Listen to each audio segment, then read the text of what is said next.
Assalamualaikum warahmatullahi wabarakatuh. Pemirsa, ini satu momen yang tampaknya menunjukkan perilaku yang sangat aneh dari Mukidi. Ya, kok kayak ketakutan gitu loh. Ya, itu ketika dia pakai baju putih dan sedang menghadapi para tunanetra begitu, ada orang baju putih, tampaknya anak buahnya, mencoba menyapa. Tetapi kayaknya Jokowi itu blank, kesadarannya kayak nggak ada. Apa ini sebabnya? Ya, kalau kita menyimak, ya, hanya dalam beberapa detik itu, ya, video dia pakai peci hitam, bukan topi ya, pakai peci hitam, kayak ketakutan tuh kenapa? Apakah karena penyakitnya yang kemudian semakin hari dokter semakin memberitahu, ya, Pak Jokowi, penyakitnya ini memang tidak bisa disembuhkan dan mungkin hidup Anda tidak pakai lama. Apa dokternya ngomong begitu atau seperti apa? Ini memang aneh, pemirsa. Ya, apa alergi kulit? Ya, bisa dikatakan 4 bulan, 3 bulan lah, nggak selesai-selesai. Itu alergi kulit kayak apa sih? Dokter terbaik di Indonesia masa nggak bisa menyembuhkan alergi kulit gitu kan?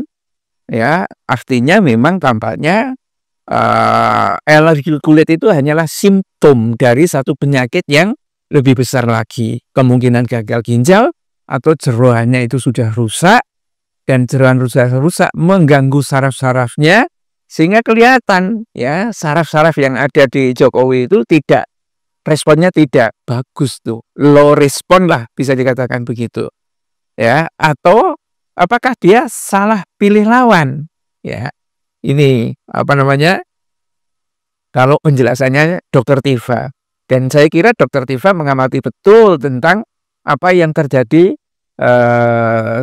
di Jokowi itu sebagai pakar dari neuroscience behavior, ya, ya Dr. Tifa yang juga dikaitkan dengan ijazah palsu ini menyebut bahwa Jokowi saat ini sedang ketakutan. Kenapa? Kabarnya karena 12 orang yang sering dinarasikan sebagai calon tersangka semuanya menyatakan tidak gentar. Ya, mereka berniat untuk terus melawan dan membuktikan keyakinannya terkait dengan kepalsuan ijazah Jokowi itu. Ya, Jokowi ketakutan karena salah pilih lawan. Dan ketakutan itu nampak banget blank. Kesadarannya itu kayak nggak ada. Jadi orang jalan itu kayak seperti orang ngimpi. Ya, pucat wajahnya, ketakutan gitu. Nah, kenapa kok bisa ketakutan begitu? Ya, dia tidak mengira 12 tokoh yang dia kriminalisasikan itu bukan lawan sembarangan. Ya, termasuk mantan ketua KPK Abraham Samad. Ya, itu kata Dr. Tifa kepada media di akun pribadinya. Ya. Tapi ada satu rahasia lagi sebetulnya, pemirsa, yang dimiliki oleh Dr. Tifa. Jadi waktu dia itu menjadi ketua OSIS lah ya, di zaman SMA itu, salah satu anak buahnya itu siapa?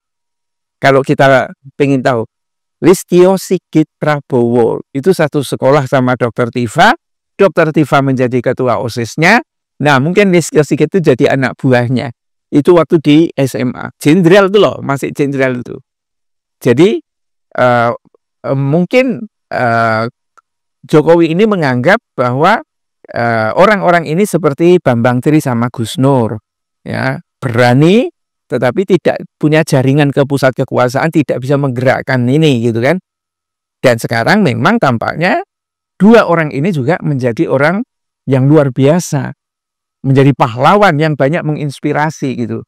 Nah, jadi ketika Jokowi ketakutan, ternyata dia tidak mendapatkan dukungan oleh Prabowo, dan bahkan KPK sekarang juga kabarnya itu memungkinkan berpotensi untuk memeriksa Jokowi dan lain sebagainya.